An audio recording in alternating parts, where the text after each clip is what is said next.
daily bite-sized PropTech and real estate news in partnership with Proptech-X. Written by Andrew Stanton, Executive Editor for estateagentnetworking.co.uk. First, the headlines. Wrecking ball of truth unleashed by innocent Ned 4 demolishes RICS. Mixed messages regarding lettings and notice periods reverting back to normal. And new analysis shows the UK PropTech landscape pivot during the pandemic. Our first story, wrecking ball of truth unleashed by innocent Ned 4 demolishes RICS.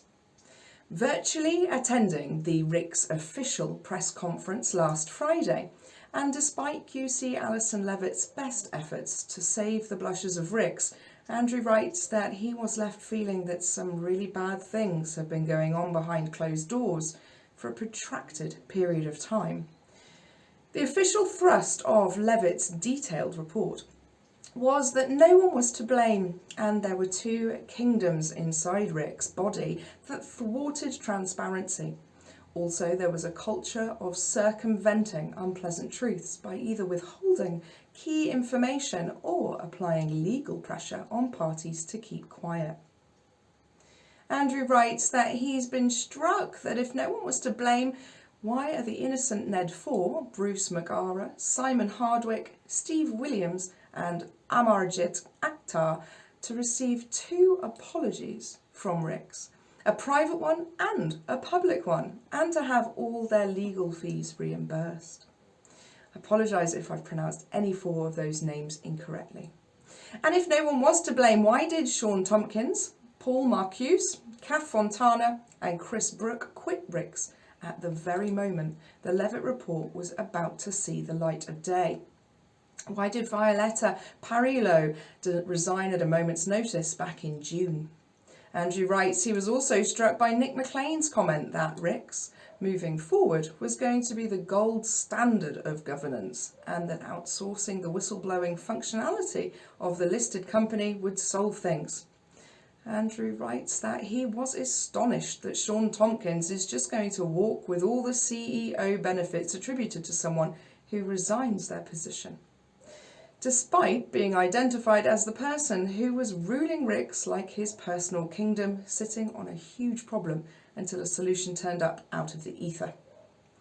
Little was mentioned by either Alison Levitt QC or Nick McLean that at the heart of the matter was the financial governance of a professional body that has a turnover in excess of £78 million per annum, or that the whistleblowers were frustrated as they could not get to the truth of things as key players persistently put roadblocks in their way, which engineered their wrongful expulsion back in 2019. Corporate culture is often brutal the further up you go, and big personalities who hold high office for long periods often act more like little despots who brook no opposition, seeing the organisation as their personal fiefdom. The bigger question, though, is what now? Apart from the usual, lessons have been learned, safeguards will be put in place, a new CEO and board will be found, all very laudable, but the best advice Andrew offers RICS is to reattach itself to its grassroots and to reality. They need to realise that in a world of digital communication, trying to sit on problems and fudge issues and force innocent parties out as they threaten you is going to end very badly, both for the board and the reputation of this century-and-a-half-old professional body. Our next story. Mixed messages regarding lettings and notice periods reverting back to normal.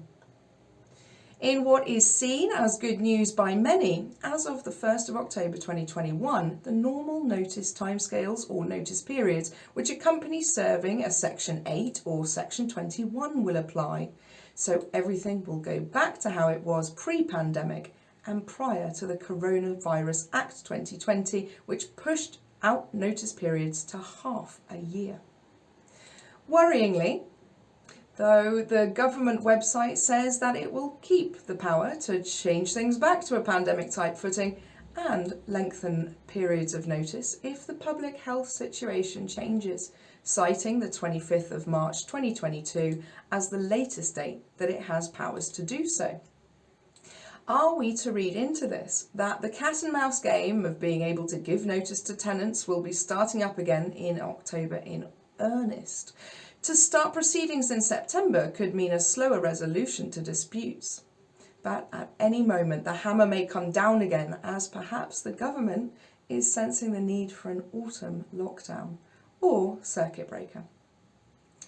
Earnestly, Andrew writes he hopes this is not to be the case, but it is very hard to second guess what goes on behind those closed doors in Whitehall. And finally today, new analysis shows the UK PropTech landscape pivot during the pandemic. There is always a lot of hype around game-changing technologies and multi-million-pound investment in tech. But an independent analysis has shown that lockdown in the UK was actually a period of maturity for the fast-paced PropTech sector. At the start of the pandemic back in March 2020, investment in property technology was already losing steam, as many felt that the disruptors were not actually delivering on their promise. The focus was then put on doubling down on more mature PropTech companies who, if not profitable, had at least a growing client or revenue base.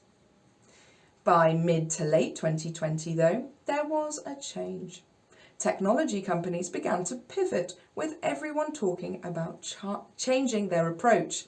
The reality was that, with investment harder to source, many teams had to look long and hard at delivering revenue streams quickly.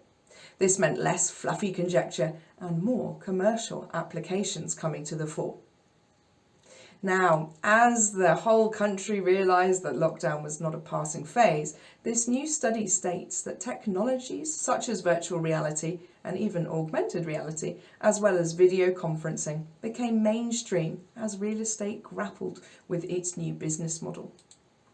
Anecdotally, many feel that even simple business technology moved forward 10 years with the work-from-home explosion. The study suggests, though, that the nation, having been forced to use software to do things, also meant an opening up to the commercial benefits of PropTech solutions. By spring 2021, there was then a flurry of PropTech business tie-ups with aligned technology companies who had non-competing solutions, sharing their pooled client base, as well as larger and better funded businesses absorbing smaller businesses. Also, in the residential and letting sector, by midsummer, property portals were entering the PropTech arena more fully by integrating with emergent technologies and looking again at what the business model might be like with CRMs and their fee-paying agency clients. That's all for today. If you have a view, please let us all know by emailing Andrew at editor@estateagentnetworking.co.uk. Andrew Stanton, Executive Editor, Moving Property and PropTech Forward. Also, please feel free to leave comments under the Facebook post, LinkedIn post, or indeed on YouTube. See you tomorrow.